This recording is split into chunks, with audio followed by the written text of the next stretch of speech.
आप लगातार क्षेत्र का दौरा कर रहे हैं, इधर क्या कारण है? एक प्रतिनिधि जो अपने क्षेत्र का प्रतिनिधित्व किया हो वो अपने क्षेत्र में क्या करेगा? लोगों से मिलेगा। हार जीत तो होते रहती है, लेकिन जिन्होंने हमारा समर्थन किया, जिन्होंने महागठबंधन का समर्थन किया, हमें मत दिया, तो निश्चित तौर से हमारा फर्ज बनता है उनसे मिलना जुलना। और बहुत चीज़ें चल रही हैं, अपराध बढ़ रहा है, प्रशासनिक जो उदासीनता है वो दिख रही है, करप्शन बढ़ रहा है, फार्मर प्रोटेस्ट चल रहा है। उन सब चीज़ों का विचार विमर्श उससे बेहतर और कहाँ हो सकता है कि आप अपने क्षेत्र में जाके करें। पिछले इलेक्शन में आप हार गए थे, क्या कहना चाहेंगे आप उसको? नहीं, वो तो बड़ी बारी कह चुके हैं। हम लोगों ने कहा कि जो जनता ने निर्णय लिया वो हम सर्वसम्मति से उनको मान्य करते हैं, लेकिन बहुत सारी बातें थी कि जो हमारे सत्ताधारी पार्टी है, बीजेपी की पार्टी है, लोगों को जिस तरह गुमराह किया और मीडिया ने उस गोदी मीडिया होते हुए जिस तरह से उनके महिमा गाने का काम किया, अब लोगों को एहसास हो रहा है कि करोड़ों की नौकरी चली गई, नोटबंदी हुआ, जीएसटी लगा, लॉकडाउन हुआ। अब लोगों को दिख रहा है। अब जाके अगर आप उनसे इंटरव्यू लेंगे और बेहतर समझ पाएंगे कि वो खुश है कि पछता रहे हैं। आगे की क्या रणनीति होगी आपकी? रणनीति जनता तय करती है, आवाम तय करती है।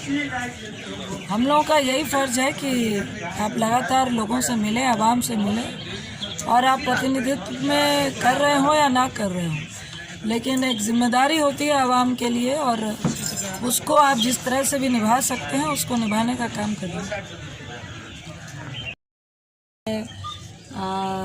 जो सेंट्रल में भाजपा की सरकार है, जिस तरह से लोगों को ट्रीट कर रही है, किसानों को और लोगों को भ्रमित कर रही है, वो हम कह सकते हैं इस लोकतंत्र में बहुत ही निंदनीय है।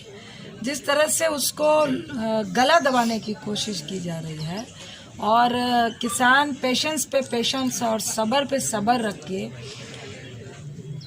सरकार के आश्वासन का इंतज़ार कर रहे हैं कि वो इस बिल में क्या करते हैं।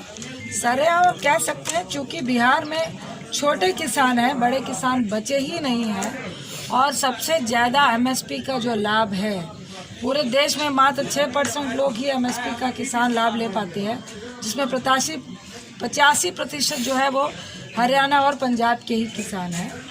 तो उनकी आर्थिक स्थिति की लड़ाई है।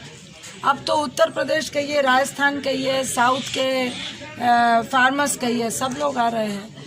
समझ तो बिहार का किसान भी रहा है, लेकिन वो इतना मजबूत ही नहीं है, स्वावलंबी भी नहीं है। हम लोग को पूर्ण विश्वास है कि जिस तरह से आंदोलन चल रहा है वो निश्चित तौर पे इसमें जीत या हार का मामला नहीं है। सरकार को अपने अहंकार को दरकिनार करके किसान की जो जेन्युइन बातें हैं उसको स्वीकार करके हल निकालना चाहिए। बिहार में जो अभी आपराधिक घटनाएं बहुत ज़्यादा बढ़ी है, उसको लेकर के कांग्रेस पार्टी क्या करना चाहिए? देखिए, सवाल कांग्रेस पार्टी क्या करना चाह रही है या विपक्ष क्या करना चाह रही है, उससे पहले सवाल ये है कि आखिर आपराधिक घटना लगातार बढ़ क्यों रही हैं। लगातार खुलेआम यहाँ पे अभी मेरे को लगता है 20-25 दिन पहले ही 45 लाख रुपए की लूट हुई, सरेआम हुई। कहीं हत्या हो रही है, कहीं रेप हो रही है, कहीं मर्डर हो रहा है। और जिस तरह से प्रशासनिक सोच है और जो निराशाजनक प्रदर्शन है, और सरकार की स्टेटमेंट में सरकार का जो एक रुतबा होता है, और नीतीश बाबू का जो एक रुतबा था कि भाई सुशासन बाबू है, और जिस तरह से उन्होंने मुंह में बिल्कुल टेप लगाया हुआ है, और ये किसके कहने पे, किसकी शय पे, और लगातार अपराध बढ़ रहे हैं और कोई देखने वाला नहीं है, तो ये बहुत दयनीय है। और रही बात विपक्ष की, कांग्रेस की, लगातार हम लोग प्रोटेस्ट कर रहे हैं, ब्लॉक के माध्यम से हो, डिस्ट्रिक्ट के माध्यम से हो, प्रदेश के माध्यम से हो।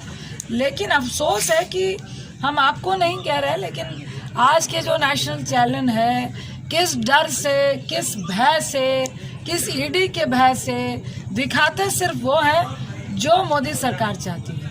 तो प्रोटेस्ट तो हर जगह पे हो रहा है। बंगाल चुनाव में आप तो प्रवक्ता भी रहे हैं, बंगाल चुनाव में कांग्रेस की क्या स्थिति रहेगी? आपका तो वहाँ सीपीएम से देखिए, गठबंधन हम भी लोग है। का सीपीएम से गठबंधन है और मुझे लगता है कि हम लोग मजबूत स्थिति में रहेंगे। और निश्चित तौर से एकमात्र सबका लक्ष्य है कि जो भाजपा सरकार है और वहाँ पे भी जाके जिस तरह से उन्होंने नफरत और अनसेकुलरिज्म का जो खेल खेला है, वो मुझे नहीं लगता कि